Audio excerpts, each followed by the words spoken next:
I want to say, everyone, thank you for joining us. I'm going to just wait a minute to build a little bit of an audience. So thank you on Facebook Live, and thank you on YouTube live streaming. Alright. Alright, just checking to see how we're doing here.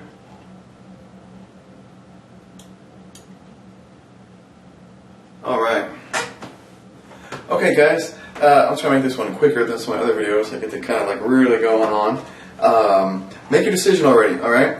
You have a project on your house. Whether you have a small-time craftsman coming in to do a project in your house, or if you even have a construction company.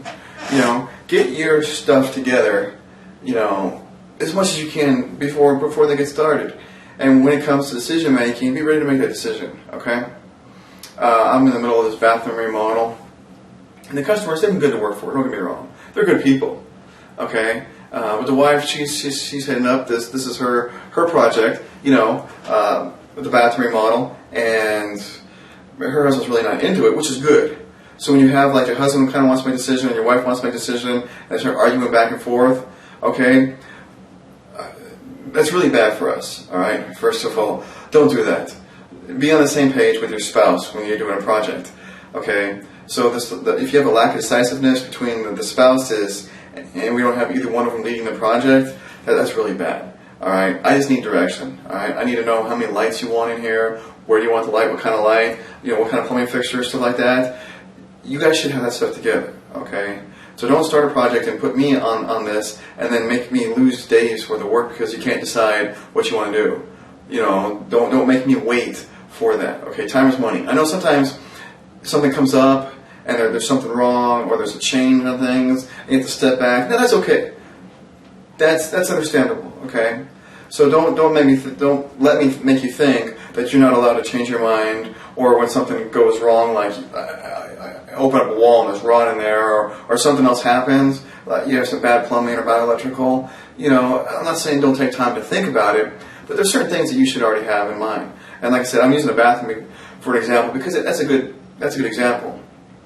There's so many different things in the bathroom. Because you got plumbing, you got electrical, you got lighting. Okay, you're talking about new bathtubs, you got new showers, faucets, flooring. I mean, there's a lot of different things. The bathroom has almost every aspect of the house in this one room.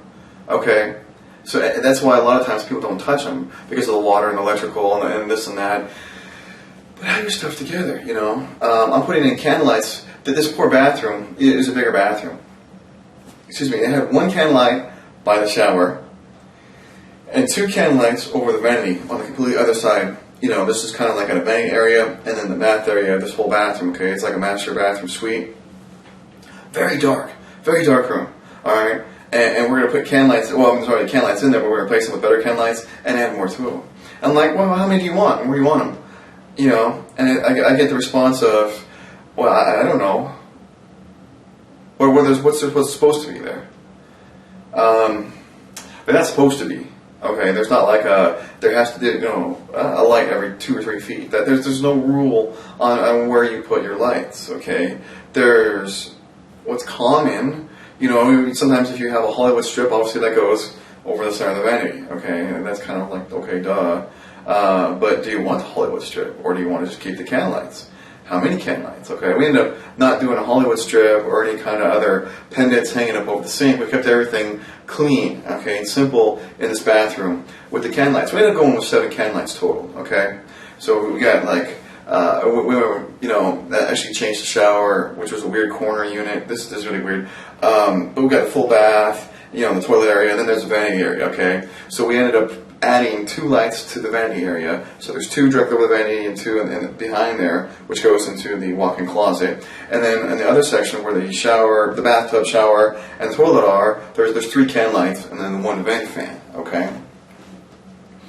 But I spent like an hour talking about, an hour one day and then an hour next day because, there's no decision made that day. And I could stop and ask again, okay, on lights, So there are certain things that are supposed to be there, okay, like wall studs, 16 inches on center, okay, wiring for the house, okay, depending on what it's going to, but it's generally going to either be like 14 gauge or 12 gauge, depending on if you're just running lights or if you're running power, how many amps, etc. There are rules and codes for those kind of things. But light fixtures, yeah, you can have a light fixture in there, but it's your remodel, so it's your decision on what kind of light fixture. Okay, kind of have some, Home Depot, and there's Home Depot. You get what I'm saying? All right. Now, from a mechanical standpoint of view and warranties and like that, you're probably better off to or Moen. Other than that, what kind of new toilet do you want? Lots of choices. Okay, a lot of different brands that are oblong. Okay, if I need to pick it up, that's cool. Faucet, pick up your toilet. And the worst ones, and this isn't the same bathroom problem. The color was already picked out. Thank God, we already had a color picked out. Kind of going with the same color that was already in the master bedroom and a lot of the upstairs. Okay, so that was the one thing that was like that. Because all the other things I had to ask, and I ask again, and the next day I'm like, okay, have we made a decision yet? No. Okay, and they're like, is my indecisiveness like making this harder on you? Yes, of course it is. Of course it's making it harder on me. Please just tell me what you like, okay? I'm here to try to help you put this together. So really have, be on page with me, or your handyman, it doesn't have to be me, obviously. There are a lot of people watching me from all over the place. And have some decisions made, and some choice B's. Because if he says, well, this doesn't work, have a backup choice. Don't hold the project up because you can't decide how many light fixtures, what light fixture you want in there. Don't hold the project up because you can't pick out a shower faucet. Don't hold the project up because you don't know what to pick out on a toilet. I'm like, your handyman, if you have a question, definitely ask your contractor, your craftsman, your handyman. Say, okay, well, what things should I stay away from? That's a good question right there. Okay, I'll go and have this picked out for you and have it ready for you tomorrow morning when you get here. I like to hear that. Oh yeah, that makes your handyman happy. That makes your craftsman and your contractor happy. I'll have it picked out and ready, waiting for you. But, is there something I should look out for? Or there's some brands that I should focus on? Okay? Things like that. Those are good questions. And those deserve answers. Good questions deserve answers. Bad questions deserve the whole Twix moment. Okay? You know what I'm talking about. The commercials, just take the Twix in your mouth. Okay? That's what a bad question deserves, is a Twix moment. But good questions deserve good answers. You don't know what plumbing brands to look for. I want to look for a faucet, shower faucet, vanity faucet. I'll tell you without hesitation. Go down to Lowe's, Home Depot, whatever. Delta or Moen. Just pick one out, bring it back, okay? In the right category, obviously. You don't get a kitchen faucet for the vanity. Don't get a, etc. You get what I'm saying. But yeah, okay? On the toilet, what am I looking for? Well, it depends, almost all of them are strong flushing toilets now because they made the flappers bigger. So simple, but it took them decades to do it. Actually, I think Toto, the brand Toto, is a Japanese brand. It's not the dog from Kansas. Maybe that's where it came from. I don't know. That's probably really nice. It's a Japanese brand. I think they had a patent on it, actually. But it's so simple. But now almost everyone's got it. So all those toilets are flushing hard, okay? They're flushing good. So really, I would just say, just make sure it's got the 3-inch flapper instead of the 2-inch, because then you'll get a good strong. Other than that, you go pick out oblong or some lights, some fixture. But hands down, I say, energies have their problems.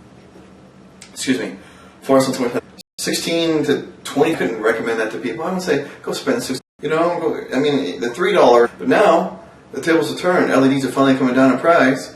Still pricier than the compact fluorescents, but very close.